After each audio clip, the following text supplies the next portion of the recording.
directamente, pero para eso les voy a pedir que por favor nuestras sesiones tienen que ser altamente participativas. Tenemos diferentes formas de participar, puede ser por el chat que tenemos habilitado, también puede ser por el micro, ¿no? Levantando la manito. Y recordarles también, coleguitas, tengamos cuidado, ¿ok? Tengamos cuidado de repente con compartir el micro o con encender el micro, porque cuando encienden se genera un ruido de fondo y ya no podemos trabajar adecuadamente. También tengamos cuidado con las cámaras, ¿no? Hace un momento vi que por ahí algunos coleguitas, sin darse cuenta, tenían la cámara encendida, ¿no? Si ustedes encienden la cámara, vamos a poder ver todo lo que están haciendo, entonces no hay que invadir su privacidad de manera involuntaria, y pero tengamos cuidado con las cámaras y también de compartir nuestras pantallas, porque como ven ahorita en la pantalla está compartiéndose el material que vamos a trabajar nosotros, pero si alguien más comparte su pantalla por error o algo, se nos va a cerrar este material.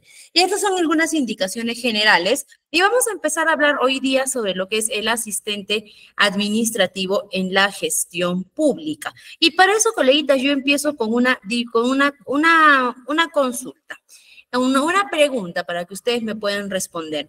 ¿Cuál podrían decirme ustedes que es la principal diferencia entre el sector público y el sector privado? ¿Cuál ustedes consideran que es la principal diferencia, ¿no? La diferencia más notoria o más marcada del sector público y del sector privado. A ver, me gustaría leerlos. A ver, coleguitas, participamos, por favor. ¿Cuál consideran ustedes que es la principal diferencia que se puede marcar entre el sector público y el sector privado? A ver, vamos a esperar a ver que alguien responda por nuestro chat. Uy, ¿qué pasó, coleguitas? Hoy día estamos mudos, hoy día no... Estamos iniciando el curso, coleguitas. Bueno, deben estar nerviosos, ¿no? Su autonomía, por ahí nos dicen, perfecto, ¿no? A ver, vamos a ver, muy bien. Entonces, vamos a arrancar esto porque este curso de asistente administrativo no está orientado al sector privado. También tenemos en ITEC cursos para atención, para el sector privado, ¿no? Pero lo vamos a especializar en lo que es el sector público. Muy bien, por acá me dicen regímenes, ya, la burocracia, ¿no? Sí, es que por eso también vamos a estudiar lo que es el asistente administrativo, porque la burocracia no es algo que simplemente nace, se genera a raíz de alguna gestión inadecuada, ¿no? Y por ahí mucho tiene que ver el asistente administrativo. Entonces, ¿cuál es nuestro temario, los objetivos de nuestra sesión del día de hoy? Nuestros objetivos van a ser: 1, poder ver un panorama general de la gestión pública en el Perú. Segundo, vamos a ver las funciones y responsabilidades del asistente administrativo en entidades gubernamentales. Y tercero, vamos a ver el marco legal y normativo aplicable al trabajo administrativo en el sector público. Es decir, hoy día es una clase bastante introductoria, pero también con temas un poquito más profundos en lo que es el Estado y muy interesantes. Y para eso vamos a empezar a hablar sobre los regímenes laborales. Actualmente en el Perú, como ya es de conocimiento de ustedes, tenemos dos grandes sectores o grupos laborales, ¿no? Uno es el sector público y otro es el sector privado. ¿Qué es el sector público? Mejor dicho, vamos a ver las diferencias entre este sector público y este sector privado. Una de las más grandes diferencias es el financiamiento o la financiación que reciben estos respectivos sectores, ¿no? ¿Por qué? El sector público tiene financiamiento estatal, es decir, el gobierno se encarga de financiar sus entidades públicas, a diferencia del sector privado que su financiamiento es propio, es decir, el sector privado es de creación propia de alguna persona natural o jurídica que crea su empresa. Esa misma persona agarra, pone su inversión, pone su financiamiento y las ganancias de esta empresa también son para él, ¿no? Esa es, por ejemplo, una de las diferencias más marcadas, ¿no? Que el sector público, su financiamiento viene del Estado y del sector privado es un financiamiento propio. Otra diferencia marcada, ¿no? Y es que las entidades del sector público o estatales buscan cubrir servicios, su finalidad, ¿no? Para lo que han sido creadas es cubrir servicios al a los ciudadanos en general, ¿no? A diferencia del sector privado, que el sector privado su finalidad es conseguir ganancias o conseguir rentabilidad, ¿no? A excepción por ahí de repente de las ONGs, ¿no? Pero en su gran mayoría del sector privado buscan, su objetivo es ese, ¿no? Generar rentas, generar ganancias, generar utilidades, ¿no? En el sector público no se tiene una finalidad económica. No es que, por ejemplo, agarramos y creamos una universidad pública, ¿ok? Vamos a poner un ejemplo, la Universidad San Marcos. No es que se ha creado la Universidad San Marcos con la finalidad de cobrar pensiones, cobrar a los alumnos para generar ganancias, no. ¿Ok? Por el contrario, las entidades públicas reciben el financiamiento para poder subsidiar necesidades a nivel nacional o a los ciudadanos, ¿no? Por ahí vemos otra diferencia de cuáles son las finalidades, ¿no? Entonces, como vemos, son dos sectores muy diferentes y muy grandes. Son sectores muy grandes ambos y precisamente por la grandeza que tienen cada uno de ellos es que tienen sus propios regímenes. Es que tienen también por ahí sus propios, un momentito, por favor, coleguitas, estoy con la ventana abierta y se escucha, al menos no sé si ustedes lo escuchan, pero yo sí escucho mucho la bulla de los carros. Entonces voy a cerrar las ventanitas para que no nos interrumpa eso. Ya está, listo. Como les decía, ¿no? Entonces, como son tan grandes, cada uno tiene su propia normativa, su propia legislación. Vamos a leer por ahí, nos dicen, la pública está relacionada con la política y la dirección de recursos del Estado. En cambio, la privada solo se encargan de las personas y el patrimonio de los particulares. Claro, así es, por ahí dicen, la diferencia está en la participación del sector estatal. Toda la gestión de procedimientos administrativos, los fondos provienen del Estado, exacto, ¿no? Mientras que del sector público, los montos de dinero, todo eso previenen de uno mismo, ¿no? De la misma persona. Ahora, vamos a ver un poquito sobre esto, sobre ambos sectores laborales, ¿ok? Por ejemplo, nos dicen, a lo que vamos a ir un poquito nosotros, que es la gestión, nos dicen que, por ejemplo, acá está. Nos dicen que dentro del sector público tenemos 3 tipos de contratación, ¿no? En realidad hay más tipos, pero estos son los más utilizados, ¿no? Que es los SNP, que significa servicio no personal, ¿no? Que se trata de que de las personas naturales que han firmado un contrato de locación de servicios con estos sectores públicos. Es decir, el sector público hay a veces, de acuerdo a las necesidades que pueda tener, contrata personal por recibo, por honorarios, que son los servicios no personales, y ellos realizan funciones dentro de esta administración pública. También tenemos los CAS, ¿ok? Los CAS, por lo general, ellos ya no están por recibo, por honorarios, ¿no? Ellos son otro tipo de contratación que incluso ellos entran. CAS significa contrato administrativo de servicios y que ellos entran a laborar por medio de un concurso público. El Estado arroja un concurso público, se postulan las personas que cumplan con los requisitos y de ser seleccionados obtienen este contrato CAS, ¿no? Y dicho sea de paso, este contrato CAS pertenece a lo que son los trabajadores de renta de 4ª categoría, pero ellos no emiten recibo por honorarios, sino que ellos son un tipo de contratación en lo que ellos gozan con beneficios como el pago de salud, el aporte a su AFP o su ONP, ¿no? Es el seguro social, todo ello, y que son también contratos, por así decir, a plazo fijo, ¿no? Es decir, no son permanentes, son a plazo fijo con un tiempo de durabilidad. Y tenemos el decreto legislativo 276, que se aplica para los trabajadores nombrados. Cuando los trabajadores del sector público logran estabilidad, logran permanencia, se les cambia el contrato al decreto legislativo 276, que son también conocidos como los nombrados, es decir, ya son trabajadores permanentes dentro de la organización. ellos ya tienen un contrato indeterminado. A diferencia del sector privado, que el sector privado incluso es un poquito más amplio que el sector público en cuanto a tipos de contrataciones o tipos de regímenes laborales. En este caso, el sector privado lo tenemos dividido en dos regímenes, el régimen general y los regímenes especiales o específicos. El régimen general, que está normado bajo el Decreto Legislativo 728, que es la contratación para los trabajadores del sector público, que es el más conocido, es el más utilizado, ¿ok? Dentro del sector privado. Y también tenemos los regímenes especiales, que son otros tipos de contratación que ya se adaptan a determinados tipos de trabajo, determinados tamaños que tengan las empresas. Por ejemplo, si es que hablamos de tamaño por tamaño de empresa, ahí tenemos el régimen de la microempresa, el régimen de la pequeña empresa, el régimen por sus actividades, el régimen de construcción civil, el régimen minero, el régimen del trabajador aeroportuario, el régimen portuario. Si es que hablamos también de condiciones laborales, tenemos el régimen del minero, tenemos el régimen del médico cirujano, el régimen de la trabajadora del hogar, el régimen del artista, e incluso dentro del sector privado tenemos por ahí algunos, no son regímenes,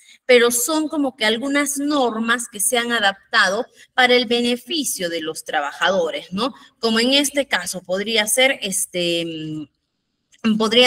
por ejemplo, condiciones laborales para los trabajadores con VIH, condiciones laborales para el trabajador adolescente, condiciones laborales para los trabajadores con TBC. ¿No? Entonces se dan cuenta que el sector privado es un poquito más amplio, pero ahí más o menos radica la principal diferencia entre ambos. Y ahora vamos a hablar un poquito ya sobre la gestión pública. Vamos a hablar de un panorama general que podemos hacernos de la gestión pública. Y es que primero la gestión pública en el Perú ha experimentado muchos desafíos a lo largo de los años. ¿Ok? Nuestra gestión pública y que ha atravesado por diversas situaciones que la han hecho cambiar muchas veces, que han hecho replantearnos, ¿no? Y que podríamos decir que en algunos aspectos hemos mejorado, como también hay dificultades que aún persisten, ¿no? O problemas que aún no se pueden solucionar y nosotros lo vemos, nosotros como ciudadanos, no, sin ser trabajadores del Estado, nosotros como ciudadanos podemos percibir más las falencias que los aspectos positivos que haya mejorado. Si no, simplemente hacemos ahorita un pequeño sondeo con los que estamos presentes, ¿ok? Un pequeño sondeo entre todos nosotros. Yo les pregunto a ustedes, colegas, ¿en qué sector la atención es mejor? ¿O en qué sector, en qué sector consideran ustedes que hay mejor atención? ¿En el sector público o en el sector privado? ¿Qué opinan ustedes? A ver, muy bien, vamos a ver, por ahí estamos respondiendo, privado, ¿no? La mayoría nos va a responder eso. Y miren, nosotros somos un pequeño sondeo de lo que es la realidad que muchas personas, que muchos ciudadanos opinan, ¿no? No lo piensan, no lo dudan, ni se ponen a analizar. Simplemente basta con que yo les diga, ¿no? Son las 12 del día, ¿puedes ir al Banco de la Nación a hacerme este pago? ¿Qué es lo que inmediatamente a todos les viene a la cabeza? Olvídate, no voy a ir. ¿Pero por qué, no? ¿Tú sabes la cola que debe haber ahorita en el banco? No. Entonces, al punto que muchas personas o prefieren utilizar, supongamos, ¿no? Tengo una necesidad. Esta necesidad me la puede cubrir el sector público de manera gratuita. O también puedo yo pagar al sector privado para que me cubra la necesidad. ¿Qué es lo que nos diría nuestro sentido común? Nuestro sentido común nos diría, corre al sector público, no pagas nada, te cubren tu necesidad, listo, ¿no? Pero ¿qué es lo que nos dice nuestra realidad actual, no? Si yo me voy al sector público que no me cobran nada, nunca me lo van a solucionar. O van a pasar años y se va a quedar ahí, prefiero pagar e irme al sector privado, ¿no? Y es que acá está, miren, por ejemplo, ahí está muy bien lo que nos comenta Natalia, ¿no? Entonces, esta es la perspectiva con la que muchos nos hemos quedado del sector público.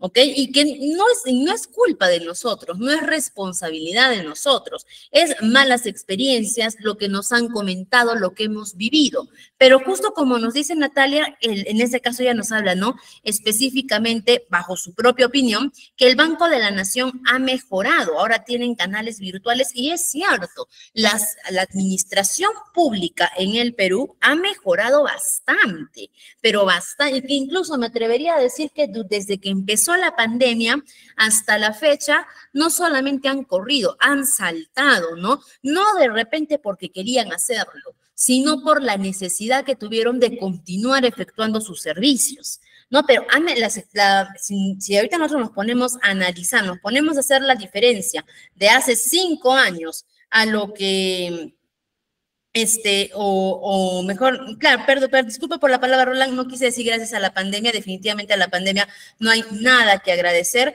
pero si hay algo que tenemos que rescatar o algo positivo es que precisamente en el sector público se han visto forzados a hacer una reingeniería de todo lo que antes no habían avanzado, se vieron en la necesidad de tener que hacerlo, ¿no? No quise de repente herir susceptibilidades o algo, pero definitivamente a la pandemia no hay nada que agradecer, pero sí hay cosas que tenemos que rescatar. Hay cosas positivas que han surgido por estas situaciones y que eso nos va a beneficiar. Muy bien, ahora, también, si es que hablamos de eso, es que ellos se han visto en la necesidad, se han visto presionados de hacerlo, ¿no? Y la gestión pública ha mejorado. Hay muchas cosas que aún tienen que mejorar, claro que sí, muchísimas, ¿no? Muchísimas que aún se tienen que mejorar, pero si hacemos una comparación, y no mucho tiempo, si es que vemos cómo era nuestra gestión pública hace 6 años, 5 años, y la que es actualmente, hay notables mejoras. Por ejemplo, ¿no? Antes se nos vencía el DNI, el documento de identidad. Se nos vencía o lo perdíamos o caducaba. ¿Qué era lo que teníamos que hacer? Estamos hablando de antes, 5 o 6 años, ¿no? Había que ir, pagar nuestro voucher, teníamos que ir a hacer nuestra cola a la RENIEC para dejar los trámites que se tenían que hacer y después de unos días, teníamos que regresar otra vez a hacer nuestra cola a la RENIEC para recoger nuestro nuevo documento de identidad en físico, ¿no? Y era un trámite bastante tedioso, ¿no? Ahora no. ¿Ahora qué hago? Uy, ya va a vencer mi DNI, me voy a la aplicación, págalo. Pago, listo, me emiten mi voucher electrónico, me voy a la página de la RENIEC, ingreso mis datos, ingreso mi voucher, ingreso el lugar en donde quiero, porque ya ni siquiera me dicen sí o sí tienes que ir a la RENIEC. Me dan varias opciones de acuerdo a mi localidad, donde quiero recoger mi DNI. Listo, acá, en esta universidad. Listo, me notifican a mi correo, ya está su DNI. Voy a cualquier hora y lo recojo. Y ya está, ¿no? Y ya está. Entonces, esas cositas han mejorado bastante, ¿no? Pero también hay otras que aún no mejoran, como por ejemplo lo que justo mencionaba una coleguita, que era la burocracia.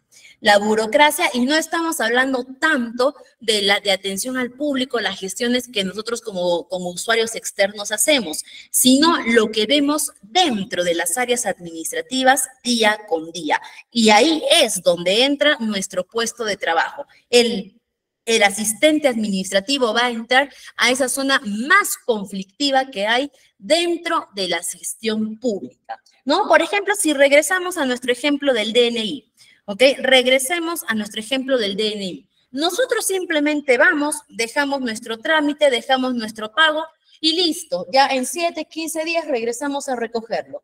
Pero no sabemos todo el trámite interno que se hace para poderme generar el plastiquito de mi DNI. Hay todo un trámite interno, no es simplemente que entran, agarran, van a la impresora, imprimen tu nuevo DNI y listo, no. Tu documento pasa por diferentes áreas de validación, áreas de aprobación, ¿no? Hasta que llegue la salida. Eso, por ejemplo, ese es un proceso. Si nos preguntamos nosotros, ¿qué es un proceso? Un proceso son las diferentes técnicas o tareas que se hacen para convertir una entrada en una salida, ¿no? Entonces, una vez que entra mi solicitud, dentro de ella hay todo un proceso hasta que sale mi DNI, ¿no? Y eso es lo que nosotros vamos a entrar a tallar. Y ahora, si es que vemos un panorama de lo que es nuestro sector público actualmente, vamos a ver desde diferentes A nivel histórico, vamos a ver desde cuáles son las principales, podríamos decir, áreas o puntos o factores o puntos a tratar de nuestro sector privado, ¿no? Y vamos a empezar por, a ver, ¿por cuál empezamos? Acá tenemos nuestro circulito. Yo creo que podemos empezar a hablar vamos a empezar por la economía. Si es que empezamos a hablar de la economía, podemos decir que el Perú ha experimentado un buen crecimiento económico, ¿no? Por lo menos, a pesar que ahora estamos en recesión económica, porque estamos actualmente en recesión económica, hemos generado un buen crecimiento, ¿no? Y ha sido sólido nuestro crecimiento, ¿no? De hecho, desde que pasó lo del shock económico que tuvieron que hacer, ¿no? Por ahí, por la época del presidente Fujimori, por ahí, ¿no? Que desde esa época, desde el shock económico o desde la mala gestión de anteriores presidentes, ¿no? La economía ha ido creciendo. Sí, caímos en un hueco muy profundo, pero hemos ido creciendo, ¿no? A pesar, ¿no? De repente gobiernos, gestiones que no han sido adecuados, que no han sabido gestionar adecuadamente nuestros fondos, nuestro dinero, todo ello. Imagínense, ¿no? Si es que hubiésemos tenido buenos gobernantes que supiesen manejar bien el dinero que tenemos, estaríamos mejor. Pero a pesar de ello, hemos tenido un crecimiento, podríamos decir, sólido. De hecho, ¿no? Hasta el año pasado, el sol, la moneda peruana, era la moneda más estable a nivel de Latinoamérica. Entonces, eso es debido al crecimiento que hemos tenido y también en parte gracias a la riqueza en los recursos naturales que tenemos, como el cobre y el oro, y es que nosotros, gracias a la actividad minera, tenemos también estos ingresos, tenemos estos ingresos sobre el cobre, el oro que tenemos, ¿no? Sin embargo, también, porque si es que tenemos muchas riquezas, si es que tenemos mucho progreso económico, todavía vemos mucha desigualdad, ¿no? Como riquezas excesivas o pobreza excesiva, ¿no? Y es que también hay diversos factores que no hacen que todos podamos crecer como deberíamos, ¿no? Que ya no van solo a la economía. Pero si es que hablamos de directamente la economía, en los últimos años en el Perú hemos tenido una economía por lo menos estable, de estable a buena. No hemos vuelto a caer en una crisis económica y esperamos que no caigamos aún en eso. Actualmente estamos en recesión económica, pero aún así no se siente un impacto fuerte, no se siente un golpe fuerte a la economía, ¿no? Pero esperemos que podamos seguir así. También otro panorama que tenemos de nuestra gestión pública es la descentralización. Y es que nosotros, por ejemplo, podemos ver algo bastante notorio, ¿no? Si es que nosotros nos fijamos en la capital que tenemos, Lima, y nos vamos a fijar en la segunda ciudad más grande, la ciudad más grande del Perú es Lima, y la segunda ciudad más grande del Perú es Arequipa, ¿no? Y la tercera por ahí tenemos Trujillo, Cusco, por ahí, ¿no? Entonces, pero simplemente vamos a hacer la diferencia entre Lima y Arequipa. Arequipa es una ciudad también bastante grande, ¿no? Que también está teniendo un crecimiento económico bastante notorio. Pero sin embargo, si nosotros hacemos el contraste Arequipa y Lima, Lima es un monstruo a comparación de Arequipa, ¿no? Lima se come a Arequipa en todo sentido, en infraestructura, en población, en oportunidades, en economía, se come a Arequipa. Entonces, si Lima, a diferencia de la segunda ciudad más grande del Perú, que es Arequipa, Lima es un monstruo, imaginémonos la comparación con los demás departamentos, con las demás ciudades del Perú. Y ahí es donde nosotros nos podemos cuestionar por qué del Perú Lima ha crecido tanto, y otras ciudades recién han empezado a crecer. Un claro ejemplo, ¿no? Iquitos, que también es una ciudad grande, recién este año se ha inaugurado el primer mall, ¿no? De hecho, verles el crecimiento de malls, de centros comerciales, es un indicador de crecimiento económico, ¿no? Pero podemos ver por qué Iquitos. Miren, estamos hablando de que en Lima creo que los primeros malls ya estaban desde 1990, y para el 2023 recién Iquitos tiene su primer mall, algo que las demás ciudades ya tienen, ¿no? Y es que podemos ver que el Perú, muy bien, justo como nos dice nuestro colega, nuestra gestión pública por mucho tiempo ha sido muy centralizada. Y es beneficioso para Lima, claro que sí, ¿no? Eso no se reclama, no se dice que está mal, que nunca debieron, no. Beneficioso para Lima, sí. ¿Por qué? Porque el auge económico era ahí, ¿no? Las oportunidades eran y siguen siendo ahí, ¿no? Entonces, para ellos sí, es por eso que Lima ha crecido como ha crecido, ¿no? ¿Por qué? Porque también ha traído mucha migración de los diferentes departamentos y recuerden, ¿no? El trabajo es lo que hace que una ciudad crezca y al haber más oportunidades en Lima, al haber más migrantes que han ido de diferentes partes del Perú a Lima a trabajar, han aportado a este crecimiento. ¿Beneficioso para Lima? Claro que sí, pero ¿cuál es el problema cuando tenemos una gestión pública centralizada? Y es que descuidamos los alrededores, perdón. Y eso es lo que ha pasado con el Perú, que los alrededores por muchos años se han descuidado por la centralización. Y actualmente, bueno, dicen incluso el crecimiento económico se evidencia en Lima metropolitana, con la apertura del San Juan, donde empieza a consolidar la modernización de Lima Norte. Claro, o sea, se dan cuenta, ¿no? De que seguimos creciendo. Pero ahora, actualmente, al año 2023, si cada uno de nosotros nos ponemos a ver diferentes ciudades, la que ustedes quieran ver, también han empezado a crecer las ciudades. Al año 2023 han crecido. Y una prueba de ello, Iquitos ya tiene un mall. Tardío, sí, excesivamente tardío, por supuesto que sí, pero ya está creciendo. Vamos al resto de ciudades, se han modernizado bastante, han crecido bastante. Ahora ya no existe esa desesperación por los trabajadores del interior del país en decir, tengo que ir a Lima, tengo que conseguir plata, tengo que trabajar allá. Ya no hay esa desesperación o ese sueño limeño, ¿no? Haciendo una comparación con el sueño americano, acá podríamos decir el sueño limeño. Ya no hay esa desesperación porque ahora también ya están encontrando oportunidades en sus diferentes regiones, ¿no? Y eso es gracias a una descentralización, que en un intento por mejorar la administración central, es que ellos han descentralizado y han implementado diferentes procesos, ¿no? Es decir, empezando ¿de dónde? Desde dando mayor autonomía a los gobiernos regionales y locales. Gobiernos regionales que antes todavía no se les conocía como gobernadores regionales, sino como presidentes regionales, ¿no? Y que también esos términos se cambiaron. Pero antes los gobiernos regionales y locales no tenían la autonomía que tenían actualmente, dependían mucho de las autorizaciones o la financiación o de repente incluso, ¿no?, la guía del gobierno central.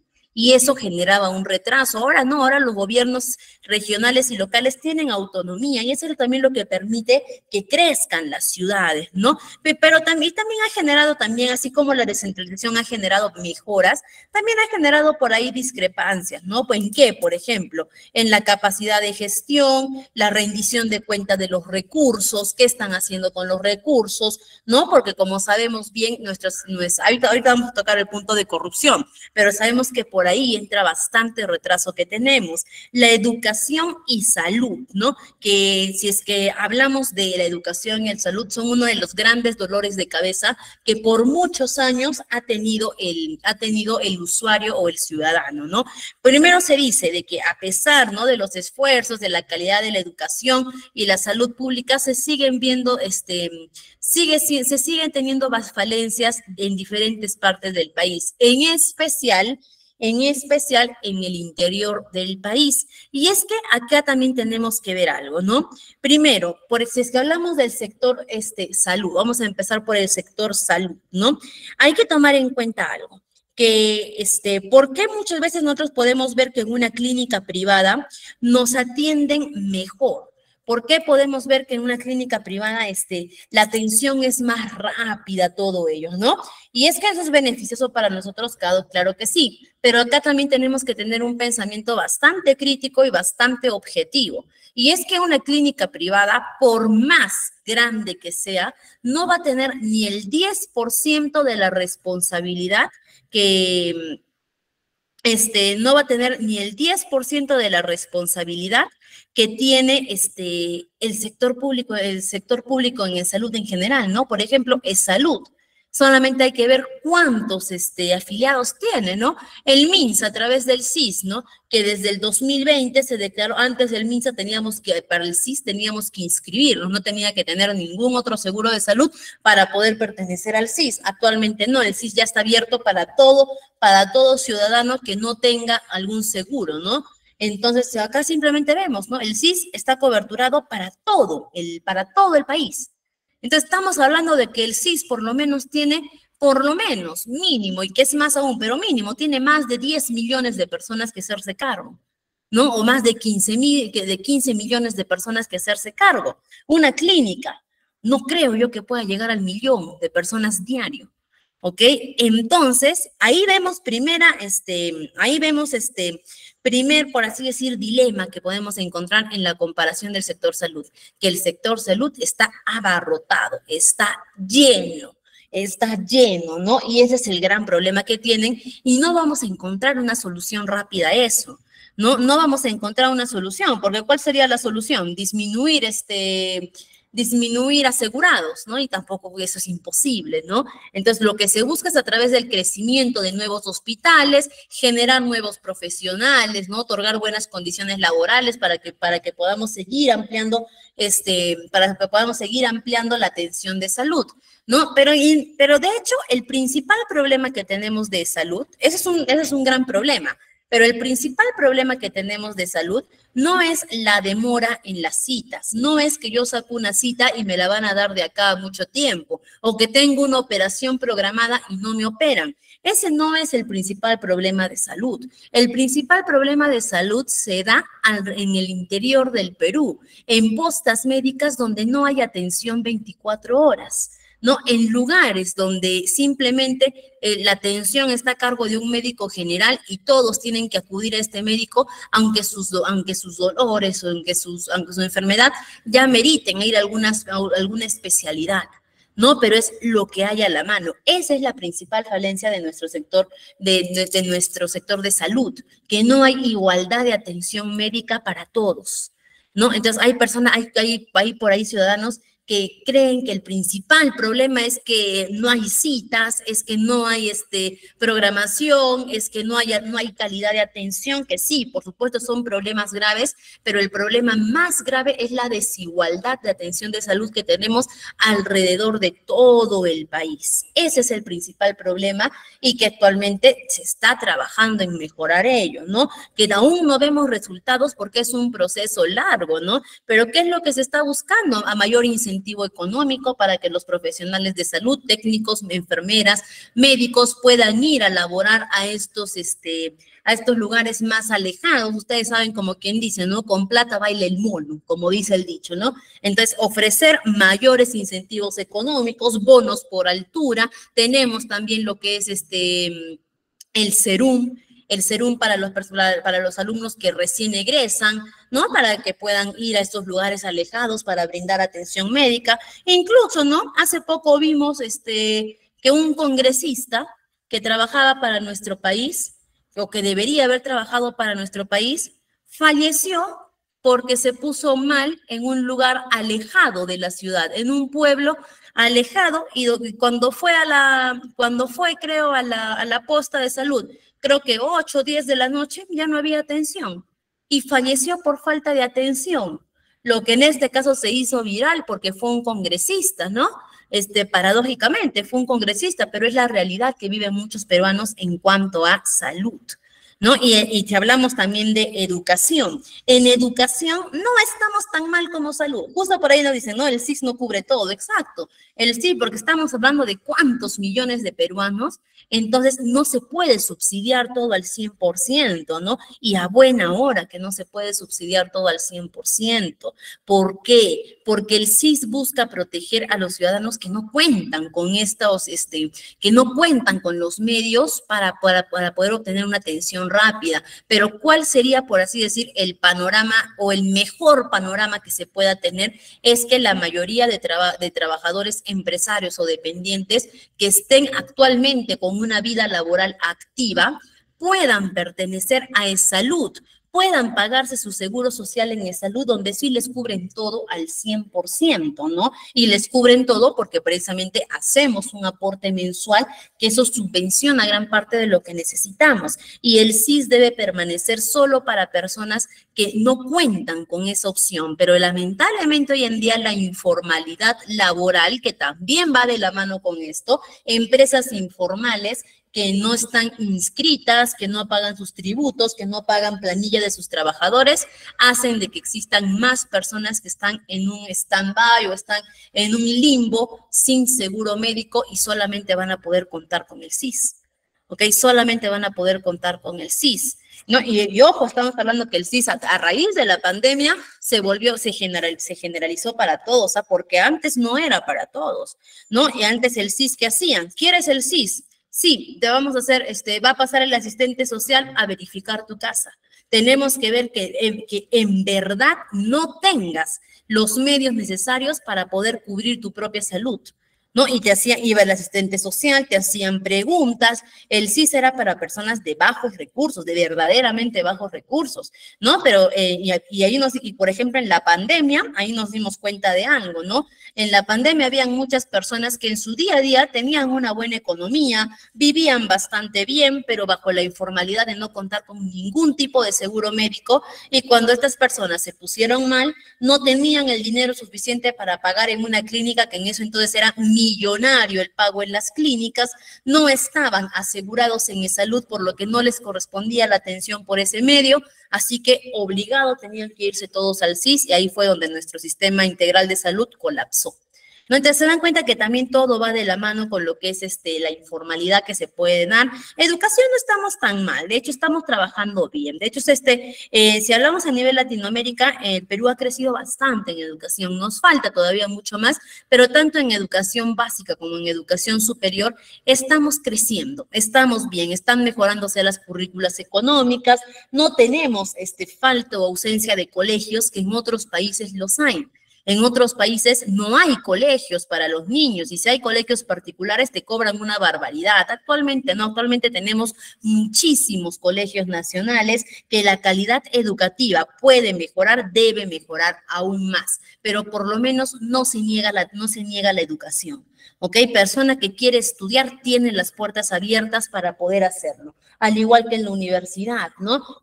No tenemos tampoco falta en universidades públicas, ¿no? Lo que hay es la exigencia de repente para poder entrar, pero falta de ellas no hay, ¿no? Y si es que hablamos a un nivel global de educación, tenemos alternativas que también son bastante económicas y bastante buenas para poder continuar con nuestra educación, ¿no? De repente, por algún motivo, no puedo acceder a una universidad pública y las universidades privadas son muy costosas para mi educación superior. Tengo los institutos que también me ofrecen calidad de servicio, calidad de educación y a un costo muchísimo menor. No tengo también eso actualmente. De repente yo no quiero que mi hijo vaya a un colegio estatal, ¿no? También tengo colegios particulares, así como hay colegios muy costosos, también hay colegios que ofrecen una enseñanza adecuada y a un costo muchísimo menor. No, entonces en educación, que sí, justo lo que comenta nuestra coleguita, ¿no? Que sí, que sí necesitamos una actualización de currícula, claro que sí, ¿no? O sea, como digo, hay que mejorar en la educación, hay que mejorar, pero no estamos en una situación precaria de educación. No estamos en ausencia de educación como lo hay en otros países. Por ejemplo, en Centroamérica hay niños que no estudian o que tienen que esperar poder agarrar un cupo para estudiar ese año. Y si no agarran el cupo para ese año, pues se quedan un año sin hacer nada y tienen que esperar al siguiente año poder agarrar ese cupo en los colegios públicos, ¿no? Hay situaciones que son así, hay realidades que son así. Actualmente no tenemos mucho ese problema, pero sí tenemos que seguir mejorando, ¿no? En el sector público hay muchas personas que trabajan como locadores de servicio y por ende tenemos el derecho a estar asegurados y por ende no tenemos el derecho a estar asegurados en el ámbito. Sí, también lo vamos a ver eso porque si los locadores de servicio no debe ser una contratación permanente, debe ser una contratación temporal, y si a mí me necesitan en la entidad pública permanentemente, no me tienen que tener bajo un contrato de locación de servicio, por lo menos me tendrían que tener en CAS, ¿no? Por acá también vemos algunos desafíos sociales que ha pasado nuestra gestión pública, ¿no? Como por ejemplo la pobreza, la desigualdad, la inclusión de comunidades indígenas, ¿no? El problema de racismo también, el problema de discriminación, que entre peruanos nos discriminamos cuando todos en realidad somos iguales, ¿no? Y estos problemas se han abordado a través de los diferentes programas programas sociales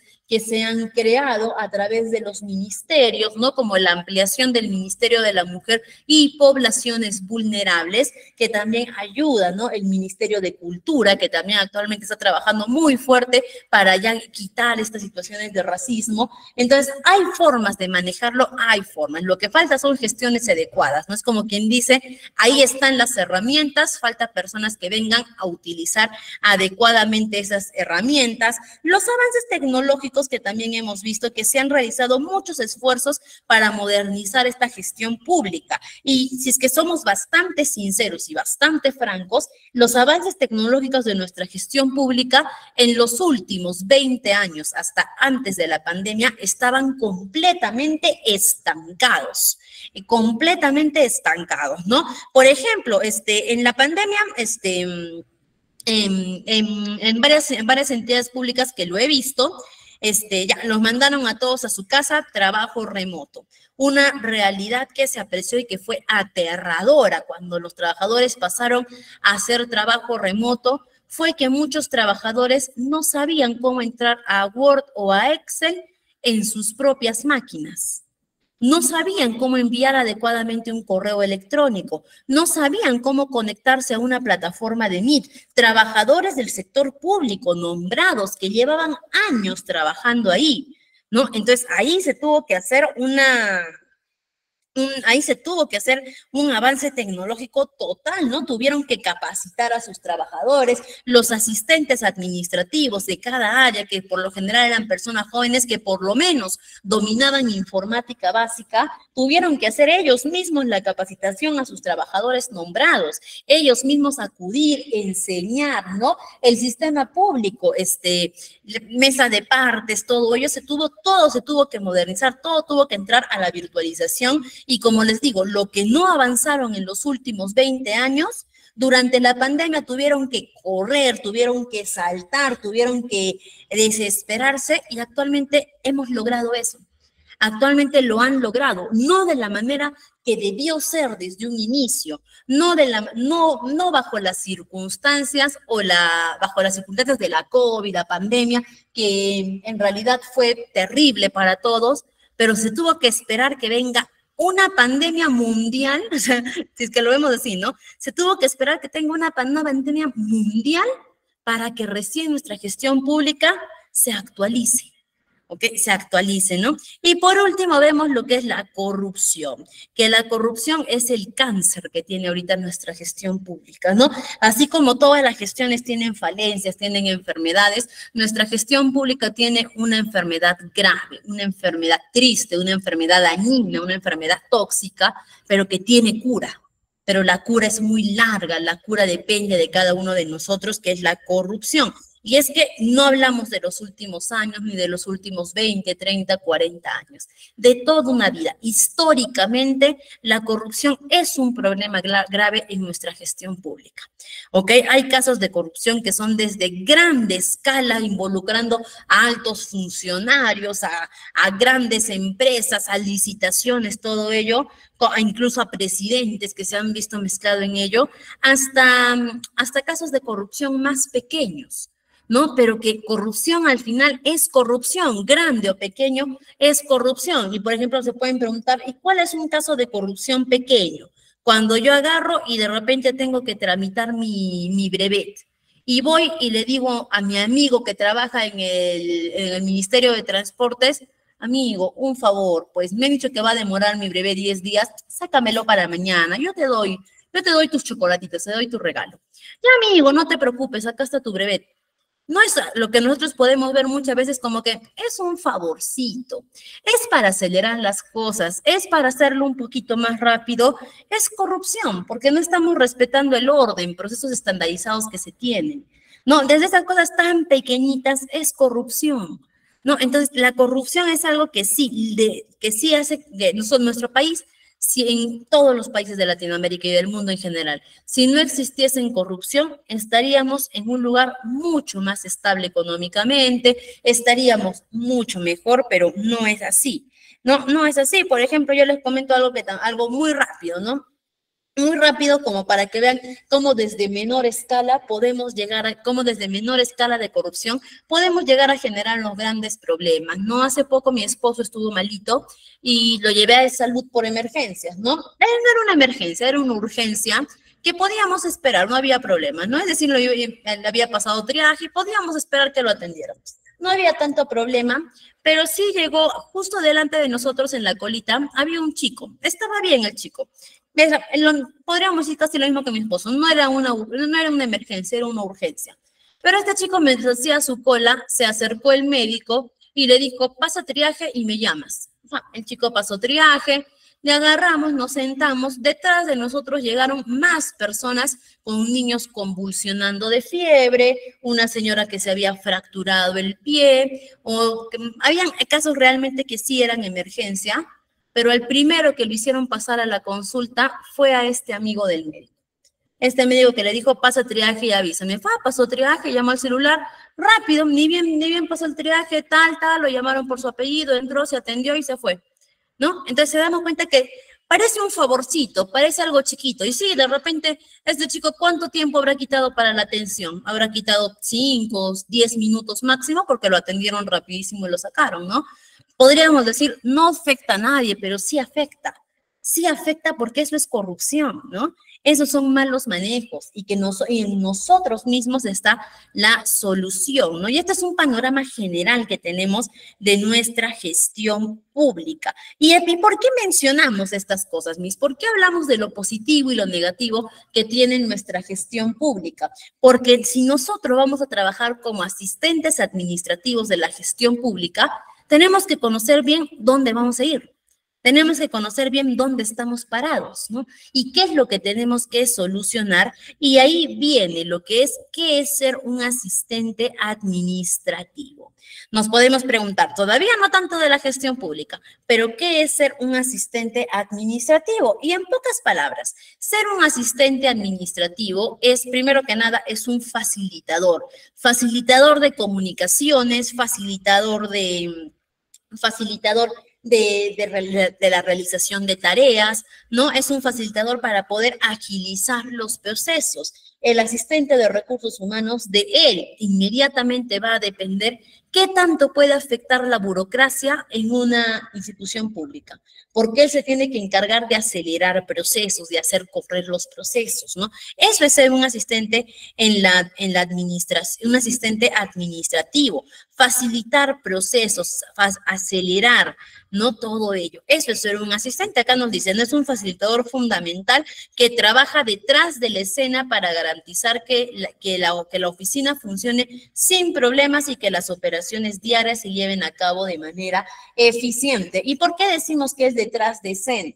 Porque el asistente administrativo primeramente está asistiendo a un encargado, ¿no? Y también mencionar esto, que el asistente administrativo no es un puesto permanente si es que hablamos desde el nivel profesional. Es decir, yo, si quiero ser asistente administrativo, tengo que tener bien claro que este puesto es una transición para mí, no es para que me quede ahí permanente, porque ¿cuál es la finalidad de ser un asistente administrativo? Es que más adelante yo pueda llegar a ser un administrador, ¿no? El objetivo, la meta de todo asistente es llegar al puesto de administrador o al puesto de la jefatura. Sin embargo, yo no puedo aspirar, no puedo pretender llegar a una jefatura, llegar a un puesto de administrador sin antes haber pasado por este puesto de asistencia. Y es que si vemos un poquito la diferencia entre el asistente y el administrador. El administrador es aquella persona que establece metas, que establece objetivos, que crea estrategias. Eso hace el administrador. ¿Y qué es el asistente? El asistente es el área operativa, es el que pone manos a la obra, el que trabaja para llegar a esas metas, el que desarrolla las estrategias que han sido proporcionadas por el administrador. Mientras que el administrador es el pensante, el asistente es el actuante. Mientras que el administrador desarrolla, el asistente ejecuta. Esa es la finalidad, ¿no? Entonces, ¿por qué es necesario que primero pasemos esta transición, que primero adquiramos esta experiencia como asistente? porque yo no puedo pretender llegar a ser administrador y desarrollar estrategias, poner metas, poner objetivos si no conozco el camino para llegar a ellos. En un ejemplo más sencillo, ¿ok? Yo de repente les quiero enseñar a ustedes cómo tienen que hacer una torta de chocolate. A mí me han encomendado esa función. Me han dicho, Miss Vania, por favor, enseña a nuestros alumnos cómo tienen que hacer una torta de chocolate. Perfecto. Si yo nunca en mi vida he agarrado harina, nunca en mi vida he preparado esa torta, ni siquiera sé cuáles son los ingredientes, cuáles son los procesos, no les voy a poder enseñar a ustedes cómo hacer esa torta, ni siquiera les voy a poder guiar para que hagan esa torta de chocolate porque nunca la he hecho. ¿No? Así me prepare, así agarre, lea recetas y trate de informarme para enseñar algo, no se los voy a poder enseñar de manera adecuada. Sin embargo, si yo paso mucho tiempo haciendo tortas de chocolate una tras otra y después me dicen, Vania, por favor, enséñales cómo hacer una torta de chocolate, les voy a poder enseñar. ¿Por qué? Porque yo ya ejecuté ese proceso, porque yo ya conozco los pasos, porque yo también incluso tengo mis propias estrategias, mis propios tips para poder hacerlo y les voy a poder enseñar. Es lo mismo con el administrador. Para que el administrador llegue al puesto en el que está, tiene que pasar primero por ser asistente administrativo. Y acá vemos algunas funciones generales como son el apoyo de apoyos a equipos de gerencia, manejo de documentación, gestión general de una oficina, organización y coordinación y uso de herramientas tecnológicas, que estos son conceptos generales. Pero si hablamos del asistente administrativo en la gestión pública, si es que hablamos del asistente en la gestión pública, vamos a ver de que en el sector, no es tanta diferencia, pero hay aportes adicionales, ¿no? Como que el sector público implica desempeñar un papel fundamental en la eficiencia operativa y el funcionamiento cotidiano de una oficina estatal, ¿no? Y las responsabilidades, ojo también acá, las responsabilidades generales o los roles de un asistente administrativo en la gestión pública no van a ser estáticos, van a variar dependiendo de en qué institución pública se encuentra. Y es que ahorita vamos a ver los tipos de instituciones públicas que tenemos, pero dependiendo de la institución en donde se encuentre este asistente administrativo de la gestión pública, van a variar sus funciones, pero aquí vamos a mencionar algunas funciones, como quien dice, generales, ¿no? Algunas funciones generales que son las más típicas que aplicamos en lo que es la gestión pública. Empezando, y ojo, estas funciones las vamos a ir explicando ahorita estamos hablando de forma general, porque esta es una clase introductoria. En nuestras siguientes sesiones sí vamos a ir enseñando herramientas tecnológicas para poder utilizarlas, vamos a ir viendo procesos, estrategias adecuadas para poder desempeñar estas funciones. Ahorita estamos viendo un panorama general y podríamos hablar de la gestión documental. ¿Qué es la gestión documental para un asistente administrativo? Organizar archivos, mantenimiento de registro, ¿no? Llevar registros de documentos oficiales, ¿no? Y que eso también dentro de ello implica lo que es asegurar la confidencialidad y el fácil acceso a la información, porque recordemos que el sector público no es lo mismo que el sector privado, ¿no? Y en el sector público se manejan bastante documentación de confidencialidad, que no pueden salir del área y que el asistente tiene que cuidar que se respete esta confidencialidad. Si hablamos también de comunicaciones, funciones generales de comunicaciones como atender llamadas, correos, ¿no?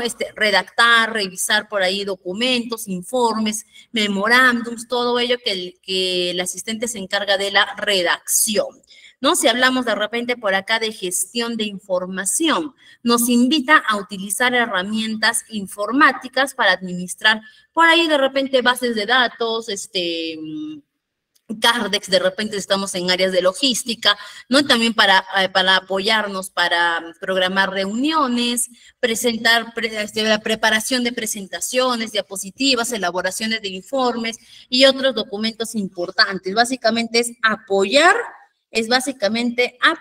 a la gestión, ¿no? La gestión de información, ¿no? Dice que también utiliza la gestión de información, también utilizar o apoyarnos también de herramientas para poder elaborar informes, bases de datos, ¿no? Es decir, cuando hablamos de apoyo a la gestión y gestión de la información, estamos hablando básicamente del apoyo a través de herramientas para realizar las diferentes tareas de rutinas que se puedan tener en esas áreas. Atención al público, ya que es muy importante destacar la atención. Creo que las teníamos detalladitas por acá. A ver, permítanme, no las tenemos por acá. Ahorita vamos a ver las funciones clave, pero atención al público, por ejemplo, y es importante mencionar que en el sector privado, en el sector público no tenemos clientes. El cliente es aquella persona que quiere adquirir un producto o un servicio. Nosotros no tenemos clientes. Nosotros en el sector público tenemos usuarios o ciudadanos, ¿no? Que el usuario es aquella persona que va a hacer uso de los servicios que nosotros ofrecemos, ¿no? Porque recuerden, en el sector público no se debe pagar por los servicios que nos están ofreciendo, ¿ok? No se debe pagar. Entonces, por lo tanto, no somos clientes. Después, son usuarios o ciudadanos, también podríamos referirnos a ellos de esa manera.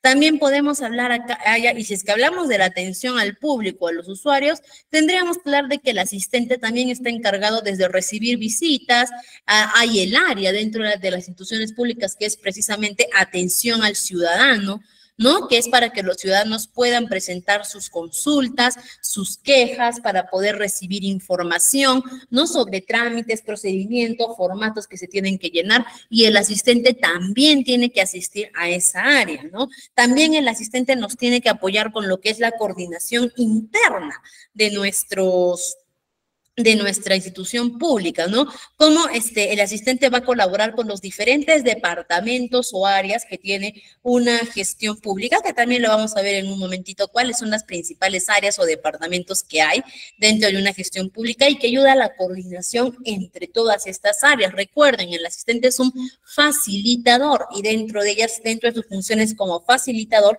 también está poder facilitar la comunicación, ¿no? Y el seguimiento de procesos administrativos como para poder asegurar el cumplimiento de los procedimientos y políticas que se establezcan de acuerdo a la entidad en la que se encuentre nuestro asistente, ¿no? Recuerden que no va a ser lo mismo que yo sea un asistente, por ejemplo, en salud, a que sea un asistente en una universidad, a que sea un asistente en un gobierno regional.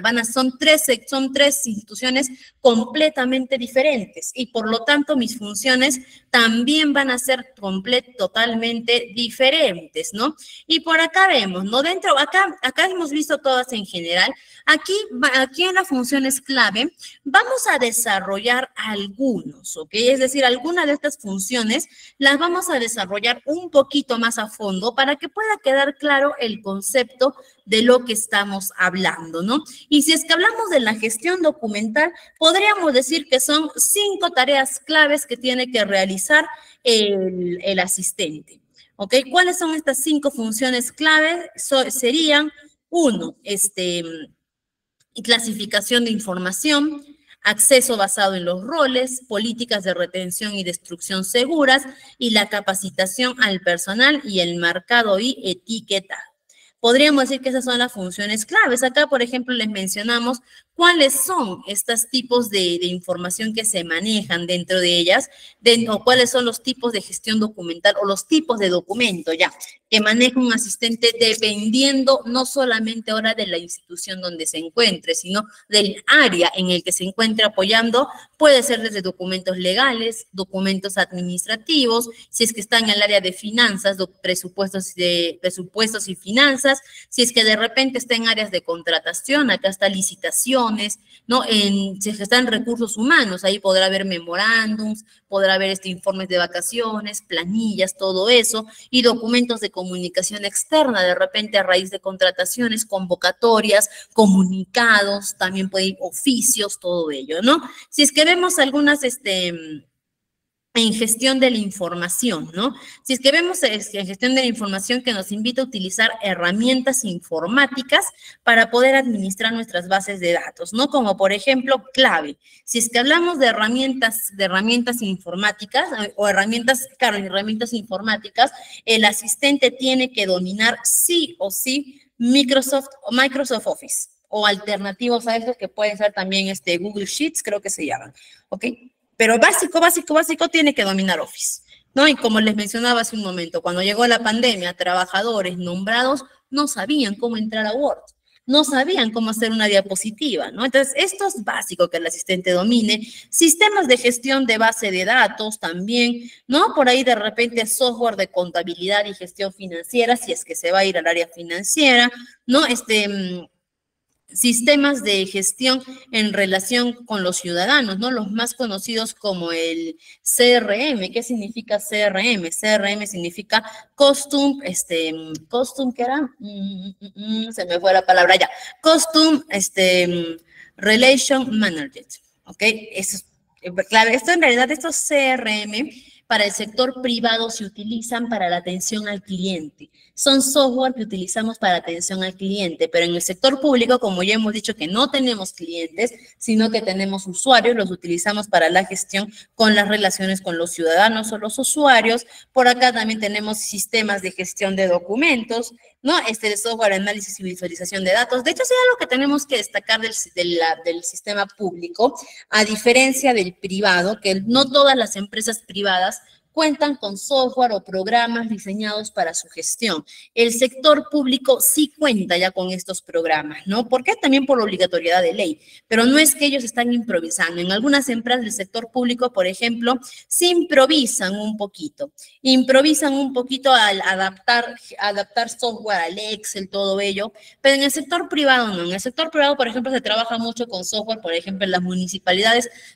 hace mucho que no trabajo en una municipalidad, pero antes, por ejemplo, trabajaban con lo que era el SIGO, ¿ok? O el SIGEO también bien, ¿no? Que son programas SIX que ayudan a la gestión donde ellos trabajan en base a esos programas, ¿no? Entonces, en la gestión pública sí tienen sus programas, solamente que el asistente tiene que prepararse, tiene que capacitarse para poder utilizar esos programas, ¿no? Y acá justo vemos atención al público, que hay canales directos, ¿no? Como, por ejemplo, canal de atención al ciudadano, que todas las instituciones públicas tienen que tener esta área, ¿no? De atención al ciudadano a través de mesa de partes, brindar atención personalizada, poder dar transparencia y acceso a la información. Y es que, por ejemplo, si yo les pregunto a ustedes, colegas, porque ustedes ya tienen que tener conocimientos básicos de lo que es un asistente administrativo. Si yo les pregunto, ¿cuál es el documento en el cual yo puedo ver cómo está estructurada mi empresa? Mejor dicho, clarificando la pregunta, ¿cuál es el documento que me muestra la estructura organizacional de mi empresa? A ver, ¿cuál creen ustedes que es? A ver quién me da la respuesta. ¿Cuál es el documento donde yo veo la estructura organizacional de mi empresa? Muy bien, el organigrama, ¿no? Perfecto. Ahora, ¿ustedes sabían que el organigrama es un documento de transparencia activa? ¿No? ¿Y qué es la transparencia activa? Ustedes mismos se van a dar cuenta. Si yo quiero el organigrama de una empresa, cualquier empresa conocida o cualquier institución pública, si yo quiero su organigrama, ¿es difícil conseguirlo? Yo quiero ahorita el organigrama de Leche Gloria, del Grupo Gloria. ¿Es difícil conseguirlo? No. Simplemente pongo en internet, ¿no? Organigrama del Grupo Gloria y en la misma página del Grupo Gloria me va a salir su organigrama, ¿no? Si quiero de repente el organigrama del Grupo Romero, me va a salir. Por eso son transparencia activa. Estos documentos de transparencia activa son documentos que tienen que ser de acceso público. Así sean empresas privadas, tienen que tener esta información pública para que las personas, potenciales clientes o usuarios, puedan conocer cómo están integradas las organizaciones, ¿no? Entonces, nosotros tenemos dos tipos, de transparencia: transparencia activa y transparencia pasiva. Todos aquellos documentos que yo puedo conseguir de manera sencilla, que son de acceso público, son de transparencia activa. Por ejemplo, libros de reclamaciones, transparencia activa. ¿Ok? Organigramas, transparencia activa. Misión y visión de las empresas, transparencia activa. ¿Ok? Pero ¿qué hay con los organigramas de las municipales digitales? También están a la disposición. ¿Ok? Están a disposición los organigramas. Vamos a poner acá, por ejemplo, a ver, organigrama de, vamos a poner acá, de la Municipalidad de La Molina, por ejemplo, ¿no? Ya está, miren, acá yo puse organigrama de la Municipal Distrital de La Molina, ya tengo acá, incluso, ¿no? Les mando el link si quieren. Ya lo tengo acá. Están, ahí está el link, si es que alguien lo quiere ver, ¿no? Y acá está, miren, pueden leer munimolina.gov.p organigrama. Están a la vista, ¿no? Entonces, ¿y cuáles son los documentos de transparencia activa? Documentos a los que yo como usuario, cliente o ciudadano también puedo tener acceso, pero estos sí tengo que solicitarlos. ¿Ok? Estos sí tengo que solicitar. Estos no los voy a encontrar así, faca, a la vista, no. Estos documentos de transparencia activa son documentos a los que yo tengo derecho también, pero sí los tengo que solicitar.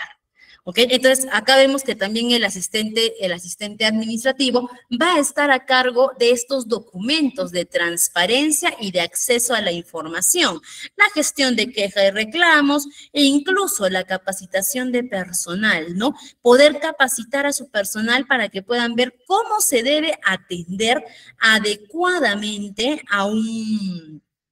cómo se tiene que atender adecuadamente a un cliente, ¿no? Porque ellos también necesitan una capacitación constante, ¿no? Proporcionar a los trabajadores estrategias, habilidades de comunicación, empatía para resolver problemas y así poder mejorar a nuestra atención al público. Incluso dentro de la gestión pública, se dice, o mejor dicho, la gestión pública no nos hace un favor a los usuarios o a los ciudadanos atendiéndonos, es su obligación, ¿no?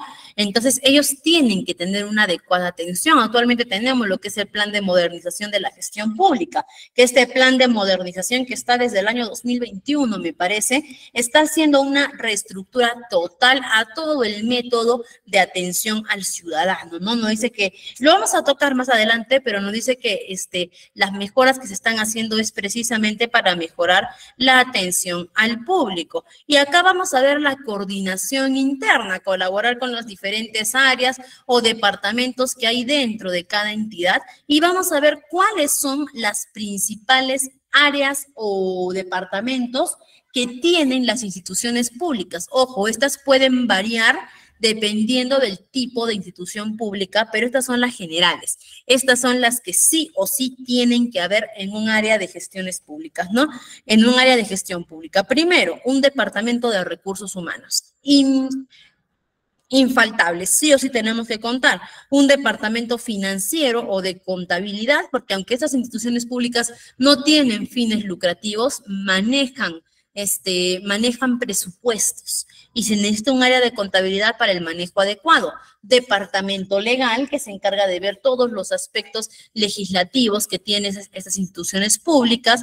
Departamento de tecnologías de la información, quienes se encargan precisamente de dar el mantenimiento a estos software que hemos mencionado, ¿no? De dar mantenimiento a todas las herramientas tecnológicas que se utilizan. Departamento de comunicaciones o de relaciones públicas, quienes se encargan no solamente de la representación de la organización dentro de ella misma, sino en especial fuera, ¿no? Los comunicados que nosotros vemos que vota, por ejemplo, es Salud, que vota el MINSA, comunicados que vemos de los ministerios, de las universidades públicas, estos comunicados primero han tenido que pasar un filtro de relaciones públicas porque ellos son los expertos en dar información a personas externas a la organización.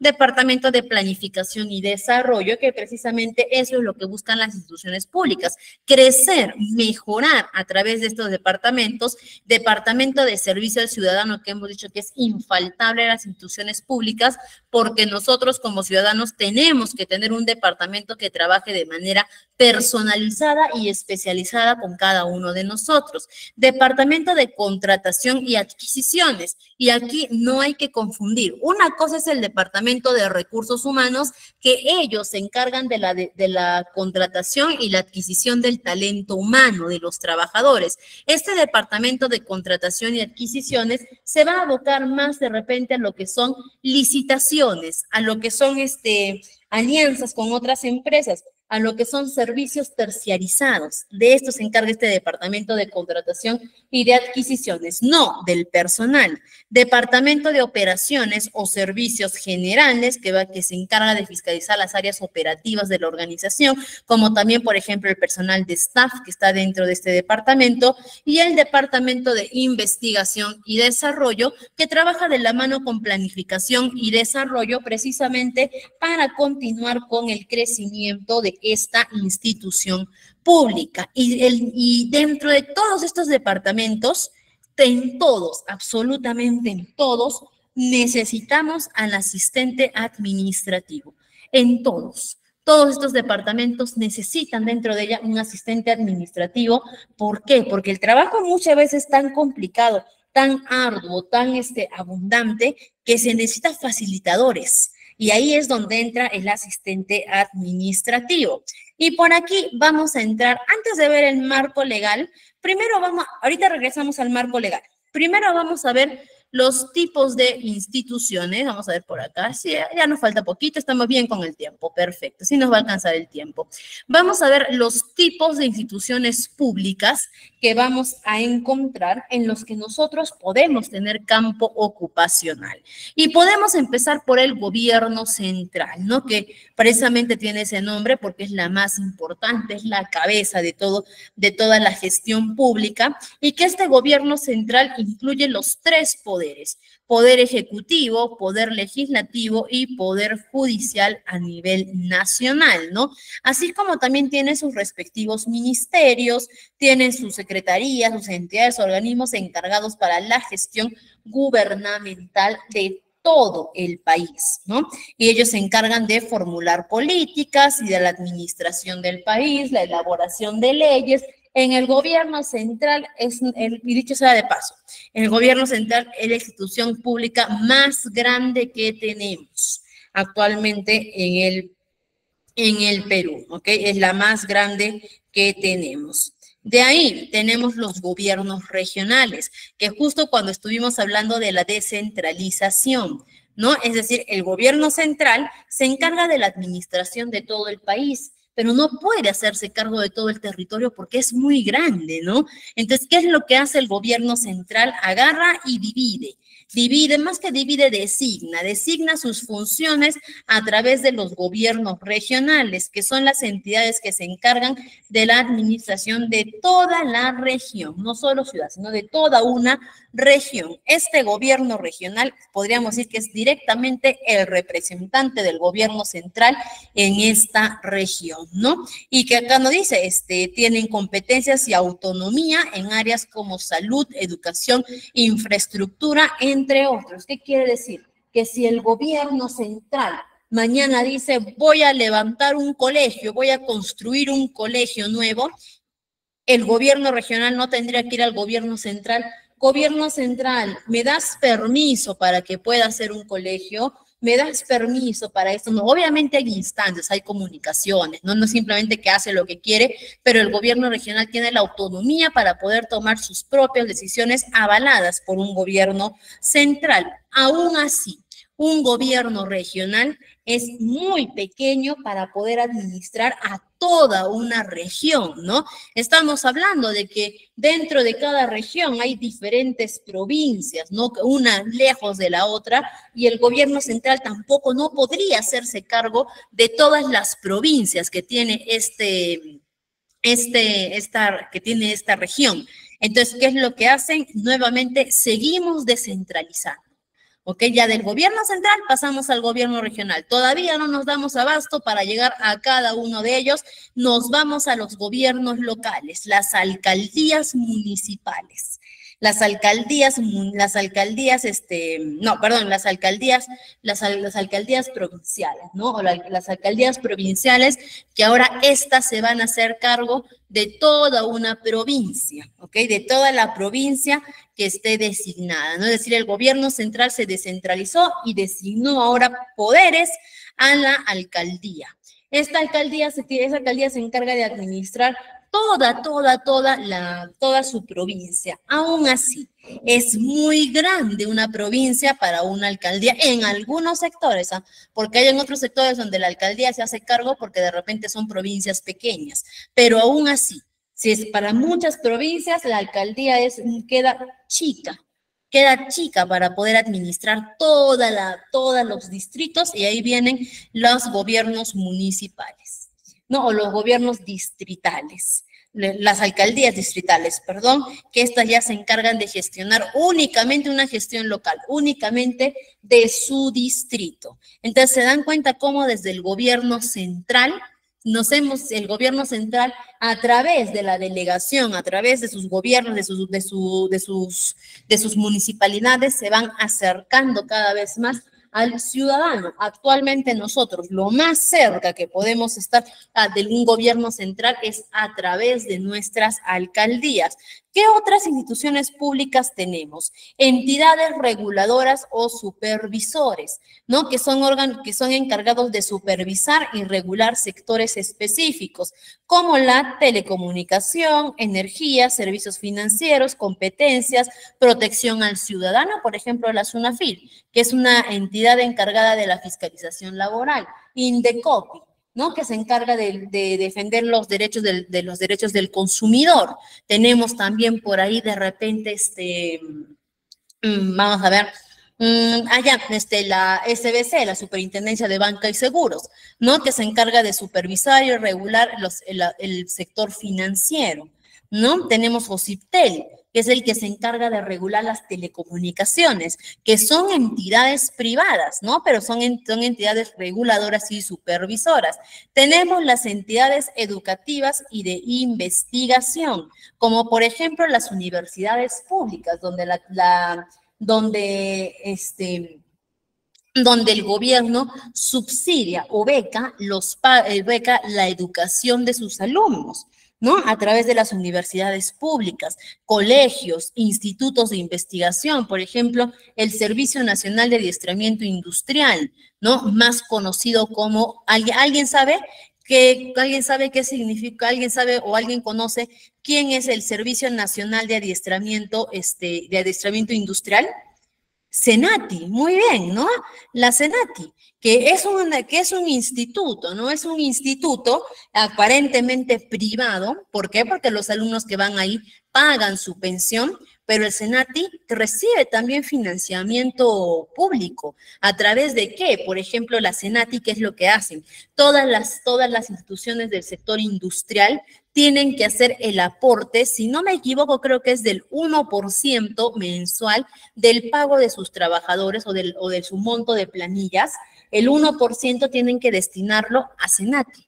¿Por qué? Porque Senati está sacando profesionales industriales, ¿no? Profesionales que van a un sector industrial.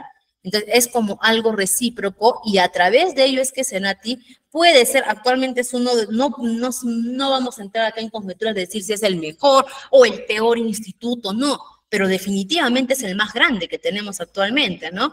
Es el más grande porque está en todo el Perú, está en cada rinconcito del Perú, ¿no? Tiene sus locales, tiene sus alumnos, y es que no es solamente por financiamiento privado, sino también público, ¿no? Entonces, hay diferentes instituciones que son similares, y por ahí también vemos eso, ¿no? Hoy no sé cómo fue que regresé acá. Acá está, ¿no? La Senati. ¿Qué más? Por acá también tenemos lo que es los colegios también, ¿no? Colegios nacionales que también no pagan ninguna, los alumnos no pagan ninguna pensión, nada, e incluso, ¿no? Hasta materiales de estudio deben ser subvencionados directamente por el Estado. Las instituciones de salud, que ya hemos visto que actualmente tenemos lo que es salud, y tenemos lo que es también el SIS, es salud, que es directamente por parte del gobierno, y del Ministerio de Salud tenemos el Sistema Integral de Salud, que es el SIS, ¿no? Sí se dividen como el Salud y el MINSA, y a través del MINSA, Ministerio de Salud, tenemos el SIS, ¿no? Que dicho sea de paso, es Salud, al igual que hace un momento, no son iguales, pero muy similares, que Salud también recibe una subvención de manera estatal, pero también recibe los aportes de los empleadores, ¿no? Porque recuerden, Salud es un seguro para trabajadores, ¿no? Salud no es, podríamos decir incluso que Salud no es un seguro público, un hospital público. Un hospital público podría ser el SIS, que está abierto a todo el público. Salud es exclusivo, pero es exclusivo para todas las personas que aportan a través de una dependencia laboral, ¿no? Es decir, si yo trabajo para una empresa, mi empleador paga mes a mes el 9% de mi sueldo para que yo pueda recibir mi atención en salud. Entonces ya no es del todo gratuito. ¿Ok? O mejor dicho, mi empleador está pagando directamente para mi atención. Beneficios de salud, que salud es totalmente coberturado al 100% en todo. En salud no te pueden cobrar nada, no te pueden decir, muy bien, vamos a operar, vamos a cobrar esto, haces el cobro, no. Sí, hay medicamentos, hay materiales que no hay, por supuesto que sí, que uno tiene que recurrir, ¿no? Pero no es que en salud te van a decir, muy bien, el paciente necesita este medicamento, su seguro no le cubre, así que tiene que pagar el medicamento, no pueden hacer eso. Y si es que alguna vez hacen eso, eso es motivo para poder hacer una denuncia a su salud. ¿Quién es su salud? Otra entidad reguladora que es la que se encarga de regular, de supervisar las entidades de salud, públicas como privadas, ¿no? Entonces, ese es el gran beneficio de salud, ¿no? Que todo es coberturado al 100%, exceptuando accidentes de tránsito y accidentes laborales. Es muy importante destacar eso, ¿ok? Sobre todo para muchos coleguitas que a veces dicen, yo tengo salud, ya estoy cubierto al 100% de todo lo que me pueda pasar. No. Si yo tengo mi seguro de salud, y me accidento de repente, ¿ok? Y me accidento en la calle, por ejemplo, no sé, ya, tengo mi seguro de salud y me atropelló un carro, ¿ok? O me choqué en mi carro. No significa que si yo estoy herido puedo ir a salud y salud me va a atender todo lo que pasó en mi accidente de tránsito y no me cobra nada, no. Es salud, y el MINSA también, y el SIS también, es salud y el SIS. Por más que yo pueda estar asegurado en ambos, ¿no? Si es que yo voy por un accidente de tránsito, no me pueden negar la atención, me tienen que atender, pero todo lo que me hagan me van a cobrar, ¿no? En este caso, de repente no me cobran directamente a mí en el caso del accidente de tránsito, se lo van a cobrar al SOAT. ¿Por qué? Porque el SOAT es el seguro vehicular que precisamente cubre a las personas afectadas en un accidente de tránsito. Pero si es que el vehículo de repente no tenía SOAT, es salud, o si es que yo voy a un hospital de salud o un hospital del MINSA, me van a cobrar. Así esté asegurado en el SIS o en el salud, me van a cobrar toda mi atención, ¿no? Entonces, es importante destacar eso. Tanto el SIS como el salud te cubren todo tipo de emergencia médica, de emergencia de salud, más accidente de tránsito, accidentes laborales no te van a cubrir. ¿Ok? No te van a cubrir, tú tienes que pagar eso adicional, ¿no? Y también por ahí vemos que las instituciones de salud también son entidades públicas, tenemos las entidades culturales y deportivas como el IPD, por ejemplo, los museos, que también hay muchos museos que son públicos, las bibliotecas, los teatros, todos ellos que también son entidades públicas, nuestras Fuerzas Armadas de Seguridad, acá tenemos la policía, tenemos las diferentes Fuerzas Armadas, la Fuerza Aérea, la Fuerza Naval, todos ellos que también son parte del Estado, y tenemos las entidades de desarrollos económicos, ¿no? Que están dedicadas al desarrollo económico, promoción de la inversión, comercio exterior, fomento y actividad empresarial, ¿no? Y son las instituciones públicas, hay más todavía, pero son las más importantes que vamos a ver, ¿no? Y ahora sí vamos a entrar a lo que es el marco legal, porque este marco legal lo vamos a profundizar cada clase. Hoy día lo que estamos haciendo es conocer un poquito más a nuestro sector público. Hoy día estamos hablando creo del 10% de todo lo que es el sector público, pero estamos abarcando lo más importante, ¿no? Y por aquí, leyes generales o el marco legal normativo aplicable al trabajo administrativo en el sector público. Nos habla primero de la Constitución Política del Perú.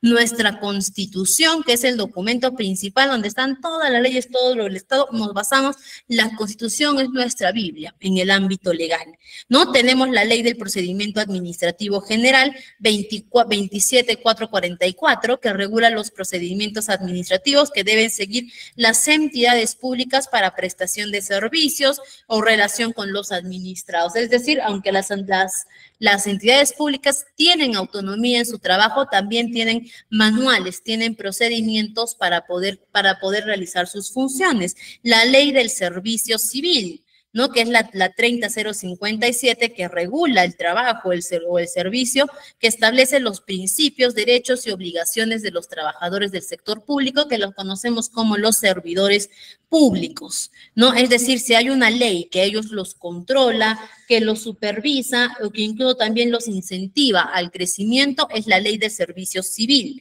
¿no? Que es la 30057. La Ley del Marco del Empleo Público, la 28175, que establece las normas para el empleo público. Por ejemplo, esta ley del empleo público es la que nos dice de que yo no puedo trabajar en dos instituciones del sector público al mismo tiempo. Eso se llama bigamia laboral. En el sector privado, yo puedo tener bigamia laboral, es decir, puedo trabajar en una empresa en la mañana y en otra empresa en las tardes, y en ambas pertenecer a la planilla y percibir mis sueldos. En el sector privado lo puedo hacer sin ningún problema. En el sector público, la Ley del Marco del Empleo Público me dice de que yo, si es que trabajo en Salud, ya no puedo trabajar en Indecopi, ¿no? Me dice, o trabajas en Indecopi o en Salud, pero no puedes pertenecer a dos instituciones públicas al mismo tiempo, solo a una, salvo que vayas a ejercer docencia. Si es que vas a ejercer docencia en el sector público, puedes trabajar. Es decir, yo de repente soy médico, trabajo en Salud, ¿ok? Soy doctor de salud. Perfecto. Y ahora también quiero enseñar en la Facultad de Medicina de la San Marcos, ¿ok? También la San Marcos, Universidad Pública. Solamente si es que voy a ejercer docencia, se me permite poder trabajar en otra institución pública. Pero si es que yo trabajo en Salud, soy administrativa en Salud y quiero también trabajar de administrativa en la RENIEC, no puedo. Eso me establece la ley marco del empleo público y la ley del Código de Ética de la Función Pública, que me parece que en nuestra última sesión vamos a ver lo que es el Código de Ética, que es básico y muy importante en la gestión pública, normada a través de la ley 27815, que establece el Código de Ética que rige la conducta adecuada que tienen que tener los servidores públicos, que no es solamente mantener la confidencialidad y no ser corruptos. Hay muchísimas más normativas éticas que tiene que seguir un trabajador, en especial un asistente administrativo que va a laborar en el sector público. Y muy bien, estimados, conmigo ha sido todo por el día de hoy en nuestra sesión bastante introductoria, ¿ok? Esta sesión, coleguitas, ha sido bastante teórica, bastante teórica, porque hemos entrado a hablar de lo que es el sector público. Ahora ya, a partir de ahora en adelante, vamos a seguir dando menciones al sector público, pero ya nos vamos a enfocar más en las técnicas, la parte operativa de un asistente de gestión pública en nuestra siguiente sesión. Estimados colegas, conmigo ha sido todo por el día.